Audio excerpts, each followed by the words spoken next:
Hello, this is Martin Gore from Depeche Mode. Hi, this is Dave Gahan from Depeche Mode, and you are listening to Depeche Mode, the podcast, and I'm your host, Jon Justice. Thank you so much for joining on whatever platform you are listening to the show on. So, a quick little note related to the show. You may have noticed, or you may not have noticed, but I'm going to tell you anyways. I've dropped the My Nerd World from the name of the show. Now it's simply Depeche Mode, the podcast with Jon Justice. When I first started doing my Depeche Mode and Star Wars podcasts, I had this idea to really separate it out from my daily Monday through Friday news talk show hosting job and put everything under My Nerd World. But as my career has progressed, I decided, you know what, it's better if I just put everything under Jon Justice, which is what I'm doing now. So with that, also, for every single episode, there will be a video component. Sometimes it'll be a little bit more detailed. Sometimes it'll be a little bit more complex with the images and videos, and sometimes it'll be more like today, where it'll just be me behind my mic in my room/office talking about all things the greatest band on the face of the planet. So, no news relating to, once again, those 4 unreleased Memento Mori tracks or anything else regarding the band, but as I do every week, I comb the internet to try to find new Depeche Mode information to share with you, or perhaps something that I hadn't seen before, which brings me to today's topic before we get into your listener feedback this week, of which we've got a bunch, and I'm really looking forward to sharing them with you. Now, this is a rather old article. Why it suddenly now made the appearance online, I have no idea. Written by Robert Pasbani. This is actually from September 13th of 2017, during the Spirit era. The title of the article, though, is Depeche Mode might not be metal, but their live show is something that any metalhead can appreciate. Now, the title on today's show was a bit of a riff off of a magazine cover from the Songs of Faith and Devotion era. It was the first glimpse that I had personally seen of Dave Gahan in his Songs and Faith and Devotion look, with the long hair, the typical vest that he wears, and the goatee. And the headline of that particular article was, I believe, Guitars, Tattoos, Drums, Depeche Mode, with a big question mark attached to it. Because a lot of people were taken aback by Dave's looks, which is why I titled today's show, Guitars, Drums, Tattoos, Heavy Metal. So let me share with you what Robert had to say in this article. Over the years, I've seen many metal musicians give props or cover Depeche Mode. It was never really a band that I took to at the time to explore, until I kept seeing their name pop up in the mouths of musicians who I really enjoyed. So when I needed a break from the blast beats a few years ago, I took a deep dive into the catalog of Depeche Mode. And it was one of the best decisions of my life. I love hearing stories about how people go and find the band. I've been a devoted fan of the band ever since, and I'm still waiting for a proper metal cover of A Question of Time. When Depeche Mode rolled into New York City for 2 sold-out nights at Madison Square Garden, I wanted to see how much metal is actually in a Depeche Mode set. Now, to be clear, Depeche Mode has been called many things: dance, new wave, goth, rock, but never metal. Depeche Mode are not a metal band, but they certainly share common elements: dark, atmospheric music, dark subject matter, aggressive drum beats, and the occasional breakdown, albeit with synth. Oh my gosh, there is so much synth, and it's glorious. After experiencing the band's music in a live setting, it was very clear why Rolling Stone called the band metal's secret influence. The one thing that stuck out to me was the demographic and how different it was from a metal show. I did spot some metal shirts in the crowd. There was a dude in an Opeth shirt, a dude in a Gojira shirt, and a dude in a new Metallica shirt. Metalheads definitely appreciate Depeche Mode, but the majority of the crowd were women, and most of these women looked like soccer moms who don't go to shows often. But you know what? Those soccer moms throw down. They engaged, and they were there to party. During the climax to Barrel of a Gun, one woman shouted, "Break it down!" and was just feeling it. When the band broke into Enjoy the Silence, it was as if Slayer had just played Angel of Death. These women went nuts, dancing in the aisles to the point that a crotchety security guard had to come and dismantle the pseudo mosh pit. The crowd was in the palm of the band's entire set, doing extended sing-alongs all night, which seemed to even impress the band. And I couldn't help but think some of these women were teens when the band broke big and said things like, "Goth is not a phase, Mom." Well, they sure proved it tonight. But they left most of their dark clothes at home. The band themselves sounded tight and excellent. Frontman Dave Gahan pranced around on stage like a reincarnated Freddie Mercury of Queen at times, and at times sashaying like a drag queen down an extension of the stage that looked like a runway from New York Fashion Week. He had full command of the crowd from the moment the show started and kept the party going, even pulling out a t-shirt gun towards the end of the show. The set was the perfect blend of new material and classics. They sprinkled in most of the new material in the first half of the set and then spent the last hour playing hit after hit. They played for about 2 hours, and for exactly 1 hour and 50 minutes, Gahan was dancing all over the stage. The band even played Black Celebration, a rarity, and threw in a poignant cover of David Bowie's Heroes, after Gahan dedicated the song Heroes of 9/11 on the 16th, to the heroes of 9/11 on the 16th anniversary of the event. So, is Depeche Mode metal? No, but a metalhead can appreciate Depeche Mode. Absolutely. And this metalhead had a great time. I look forward to seeing these guys command the stage once more. And listen, one can only hope that the writer of this article, Robert Pasbani, had the opportunity to go to the Memento Mori tour, because I think most of us would agree that that tour was far superior than the Spirit tour, as is that album. All right, let's get to your listener feedback this week. And first, we hear from Chris Culpepper. All of you, by the way, are friends of the show. I just want to say that right up front.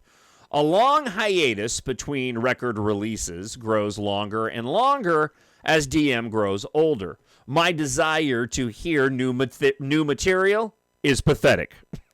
I listen to anything AI, versions of Martin vocal tracks with Dave singing, and he went and actually provided a series of links to the AI songs that he's been listening to. I'm trying to find a local DMA meeting to no avail. Depeche Mode Anonymous. Thanks.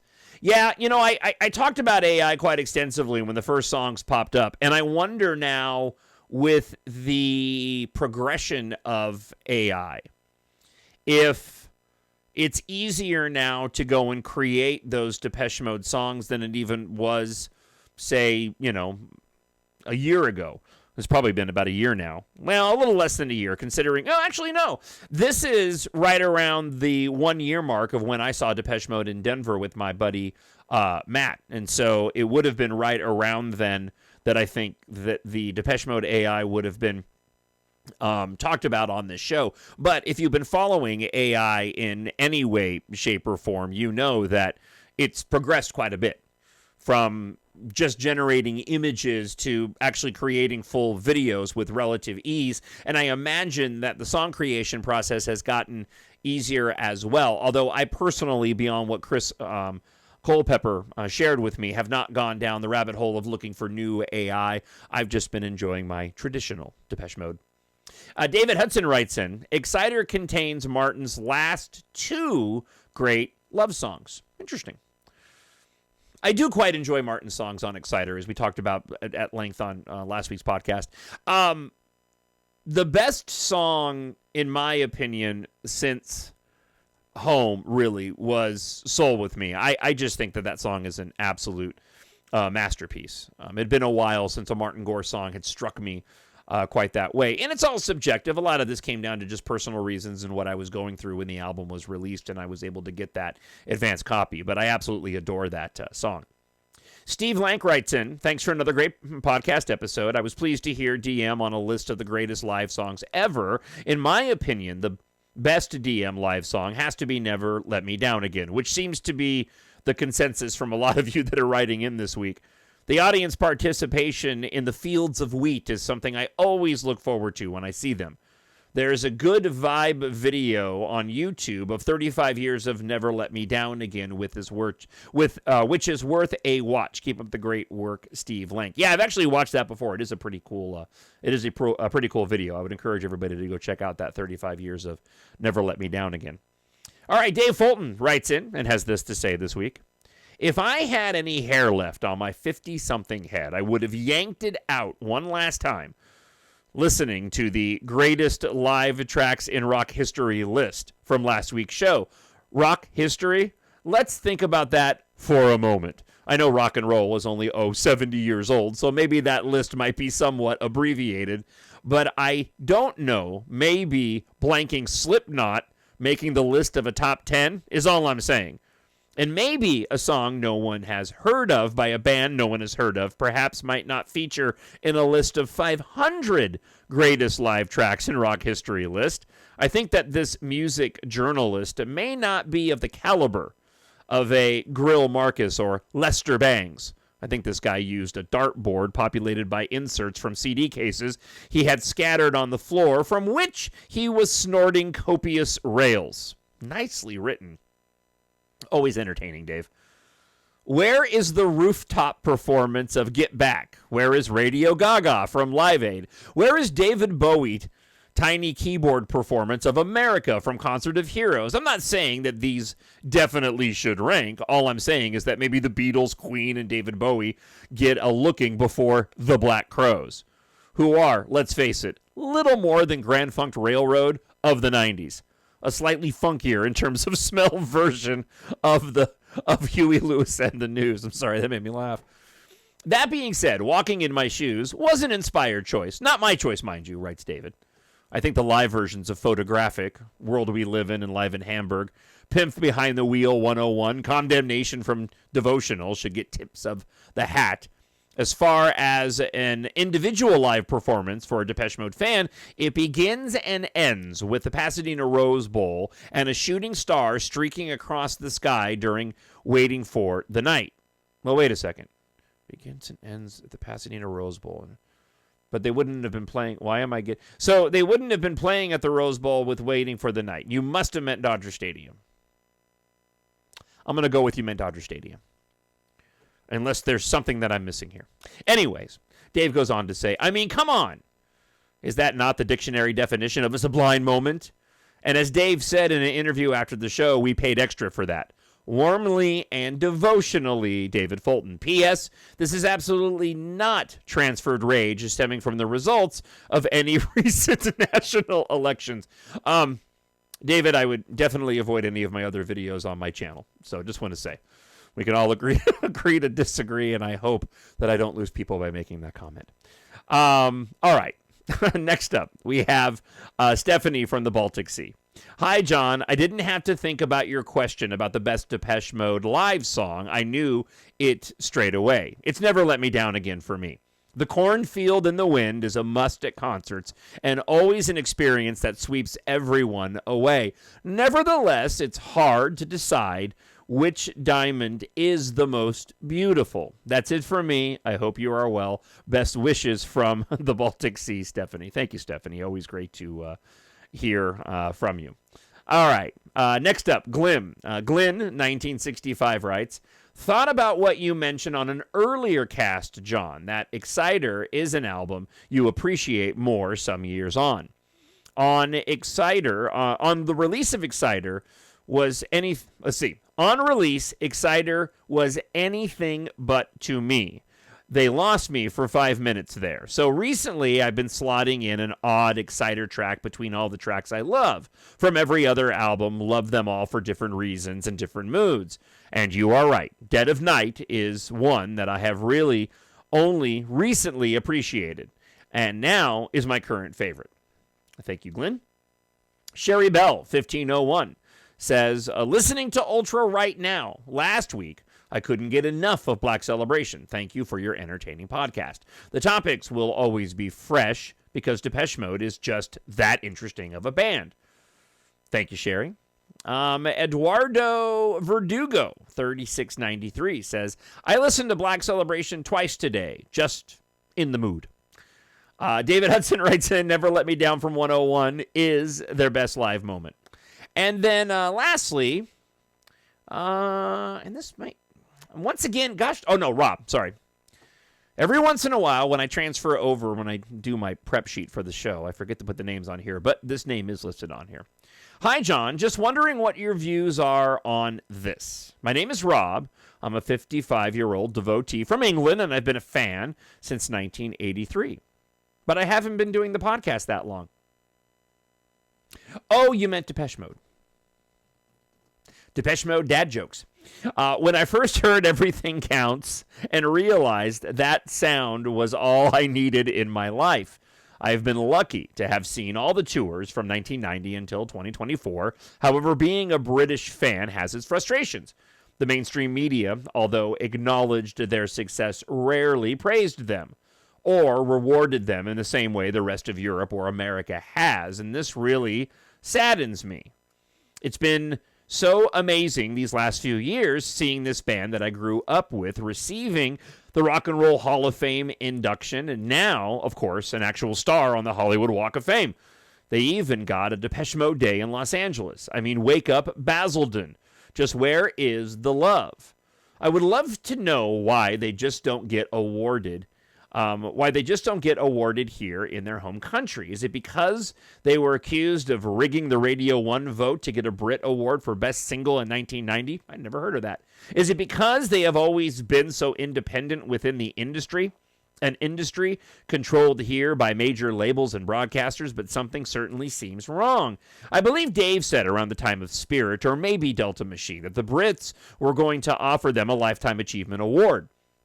Or as David said, basically the Old Bastards Award. And they were in talks to accepting this, expecting to appear and perform, but they were told there was no time in the schedule, so the TV show would just show a montage of hits with an announcement. According to Dave, they told them to F off, and rightly so. When I see, and I have seen over the years, the amount of artists who do get recognized, not just once, but multiple times, I'm left dumbfounded as to why and how our boys keep being ignored. Has this been highlighted by the hype over the recently, This has been highlighted by the hype over here recently by Oasis getting back together. How do you feel about this? And I'm so sure many UK fans feel the same. Memento Mori should have been at least nominated for the Best British Album of the Year. I find it very sad. As always, have listened to your podcast since I found it a couple of years back, and it's great that you are now spreading the news around the world. Thank you, Rob. You know, it's a difficult question for me to answer, simply because I'm living here in the United States, but having done my fair share of research on the band and having followed the band since 1985 and knowing a bit of the history of what they dealt with in the British press, you know, I wonder if it was just a confluence of events where the band itself was looked at as sort of a teeny bopper band early on in their career, and they certainly dressed the part. Although it's very difficult for me as a lifelong fan, again, having not discovered them that early in their career, to ever have thought of them as being looked at as a pop band or a teeny popper band. I mean, just because of my own familiarity with the music and having never even come close to thinking that that would be the case. But I wonder if it's because they were at first never able to sort of shake the disease. They were never able to go and shake early on that image, and when they actually did begin to gain some credibility, it just wasn't aligning with the European British music scene at the time. When you go back and look at Depeche Mode's popularity in the United States, a lot of that was swirling around the rising rap and later what would become the hip-hop music in the music scene in the United States. And they're getting played in dance clubs and being discovered that way, and then eventually grabbing on to, in popularity, to a younger population that really went in and gravitated towards their music and felt that it was reflective of the lives that they were living. And perhaps in Europe, they just never were able to reach that level of connectivity with the fandom, or certainly with the press, the way they did. And perhaps maybe I just landed on one of the reasons why. And I'd love to hear from you that are watching or listening. Again, TalkShowNerd@gmail.com. I'd love to know what your thoughts are about this particular issue. But perhaps because they started to gain popularity in America and began to see success on the music charts, the British press just dismissed them because they were being snobbish about how they were getting attention in America and didn't want to go and give them that same attention in the UK. I'm really just spitballing here in thinking, in trying to answer your question. But as always, I'd love to hear anybody's thoughts, you listening. Drop me an email, or if you're watching this on YouTube, go ahead and leave a comment down below. I'd love to hear your thoughts on the matter. All right, listen, that wraps up the show for this week. Thank you so much for checking it out. As always, if you want to support Depeche Mode, the podcast, and your host, Jon Justice, I'm also an author, along with being a talk show host. I've written a science fiction series. If you love Depeche Mode, which you do, why else would you be watching or listening to this podcast? And you also read science fiction, I hope you'll treat yourself, a friend, or a family member with sci-fi. I set my stories in the future, inspired by George Lucas and Star Wars. A future here in the United States, on planet Earth in 2172, where air and spaceflight culture replaced car culture. Depeche Mode does play a part in the underlying themes of the story, especially relating to romance. The main character himself is a massive Depeche Mode fan at a time within the story that the music of the 80s through the 2000s is nostalgic and popular among the characters of the story. A lot of references to music that you and I would both be familiar with, and also references to Depeche Mode, both direct and indirect, while, more importantly, telling an exciting science fiction space opera saga. Book 1 in the 7-book series goes as follows. Taft has found something, and humanity won't survive without it. When ship mechanic Taft Guardia agrees to help starfighter pilot Keith Amaro investigate a cryptic message from her late aerospace engineer father, they embark on a perilous journey of discovery amid a looming planet-wide industrial catastrophe.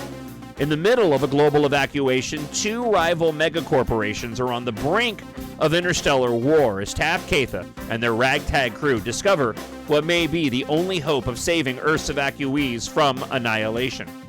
If you like your science fiction to be epic, filled with some romance, really cool technology, and a lot of action, EMBARK is perfect for you. Written for adults, but it's appropriate for ages 11 plus. 7 books in all complete the series, but pick up EMBARK Book 1 today, available on Kindle Unlimited, ebook on Amazon, hardcover, paperback, and audiobook. Head on over to Amazon.com and search for EMBARK, E-M-B-A-R-K, and Jon, Jon Justice. Thank you so much for checking out another episode of Depeche Mode, the podcast, with Jon Justice, and you can look forward to another episode next week. Until then, I hope wherever you are happy,